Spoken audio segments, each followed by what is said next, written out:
Hi friends, welcome to my YouTube channel. இன்றைக்கி வந்து கோதுமை மாவில் 2 வகை ஸ்நாக்ஸ் ரெசிபி தான் பார்க்க போகிறோம். ஒன்று வந்து கோதுமை மாவு லட்டு, இன்னொன்று வந்து கோதுமை மாவு புட்டு. இது ரெண்டுமே ஒரே மெத்தட் தான் செய்கிறது. ரொம்ப ஈஸியாக செஞ்சிடலாம். ஃபஸ்ட்டு வந்து இது 1 கப்பு கோதுமை மாவு எடுத்துக்கோங்க. இதுக்கு வந்து 1 கப்பு கோதுமை மாவுக்கு 1/4 கப்பு வந்து ரவை ஆட் பண்ணிக்கோங்க. இது எல்லாத்தையும் நல்லா மிக்ஸ் பண்ணிக்கோங்க. இந்த மாதிரி மிக்ஸ் பண்ணதுக்கப்புறம் இதில் வந்து 50 கிராம் பட்டர் இல்லைன்னா நெய் இருந்தால் ஆட் பண்ணிக்கோங்க. இதையும் நல்லா மிக்ஸ் பண்ணிக்கோங்க. மாவில் எல்லா சைடும் நல்லா பிசைஞ்சிட்டுக்கோங்க.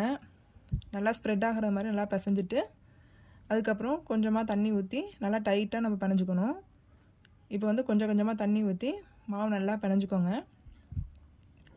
ஃபுல்லாகவே எல்லா சைட்லேயும் வந்து ஸ்ப்ரெட் ஆகிற மாதிரி பட்டர் வந்து எல்லா இடத்துலையும் படுற மாதிரி நல்லா தேய்ச்சி பிணைஞ்சிக்கோங்க.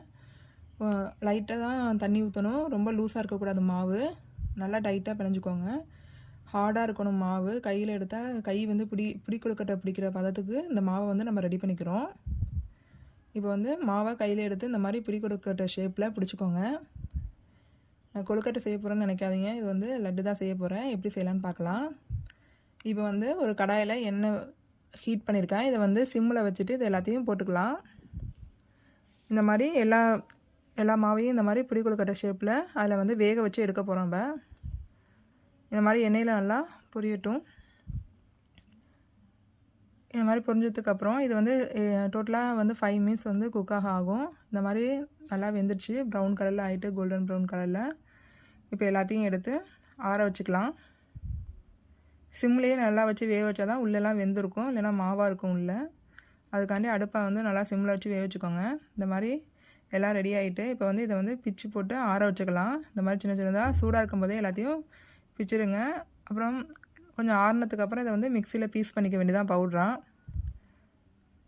இது வந்து ராஜஸ்தானில் ரொம்ப ஃபேமஸான ஒரு ஸ்வீட் ரெசிபி.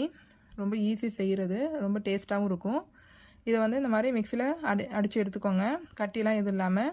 நம்ம எந்த கப்பில் கோதுமை மாவு எடுத்தோமோ அதே கப்பில் 1 கப்பு ஜீனியும் எடுத்துக்கோங்க. ஜீனி அவாய்ட் பண்ணணும்னு வச்சிங்கன்னா இதுக்கு பதில் சுகர் வந்து பொடியாக்கி எடுத்துக்கோங்க, நாட்டு சர்க்கரை. இப்போ வந்து பட்டர் வந்து ஆட் பண்ணிவிட்டு ட்ரை ஃப்ரூட்ஸ்லாம் இந்த மாதிரி பொரிச்சு எடுத்துக்கலாம். தேவையான அளவு ஏலக்காய் போட்டுக்கோங்க. இப்போ வந்து நம்ம பொடியாக்கி வச்சுருக்க இந்த கோதுமை மாவு புட்டை வந்து இதில் போட்டு இது பண்ணிக்க வேண்டியதான். இது வந்து இப்படியே எடுத்துக்கிட்டால் நம்ம புட்டாயிரும்.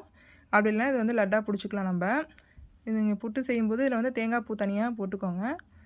இது வந்து ஒரு 2 நிமிஷம் இந்த இது எண்ணெய் சட்டிலேயே நம்ம இது மாதிரி ஃப்ரை பண்ணி எடுத்துக்கலாம். இப்போ பொடியாக்கி வச்சுருக்க ஜீனி அதில் ஆட் பண்ணிக்கோங்க.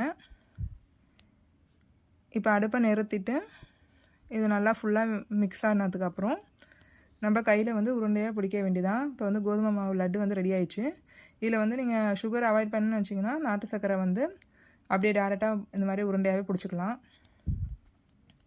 இது வந்து 1 வீக் வரைக்கும் ஸ்டோரபிள். குழந்தைங்களுக்கு ஹெல்த்தியான ஸ்நாக்ஸு.